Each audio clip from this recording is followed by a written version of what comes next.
السلام عليكم. اخر حاجه في الفراكتال عايز اعرف ازاي بجيب الكومبريشن ريشيو. الكومبريشن ريشيو عباره عن ايه؟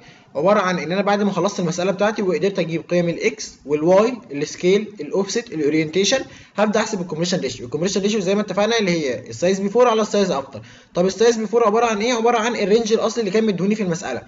يبقى انا عندي هنا دومين وعندي رينج. رينج هو بيديهوني، والدومين انا بصغره فبقول عليه يا اما هو رينج يا اما دومين صغير جاي من الدومين الكبير. جميل، يبقى انا الرينج اللي بيكون مديهوني اصلا هو ده اللي بشوف هو السايز بتاعه كام في كام. جميل، يبقى هو دوت 8 في 8 ده عدد العناصر اللي موجوده في الرينج اللي هو بيكون مديهوني. طيب في 8 الاخيره ديت عباره عن ايه؟ عباره عن السايز بتاع كل بيكسل منها او كل رقم منها. طيب في المقام هعمل ايه؟ في المقام عباره عن ان الفايل الجديد بتاعي بقى بالشكل ده، بقى اكس واي سكيل اوفست اورينتيشن. طيب اكس واي سكيل اوفست هجيبهم منين؟ هرجع اشوف الصوره بتاعتي كان الريزوليوشن بتاعها كام في كام؟ كان 1024 في 1024.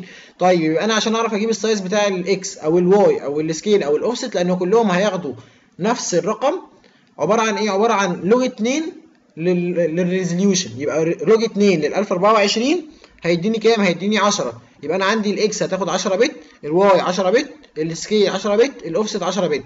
يبقى انا دلوقتي الاكس واي سكيل اوفست كلهم هياخدوا نفس الرقم. هجيبه منين الرقم دوت؟ لوج 2 للرقم اللي في الريزوليوشن. يبقى انا عندي هنا لوج 2 ل 1024 هيديني 10، يبقى دي 10 10 10 10. طيب الاورينتيشن عباره عن ايه؟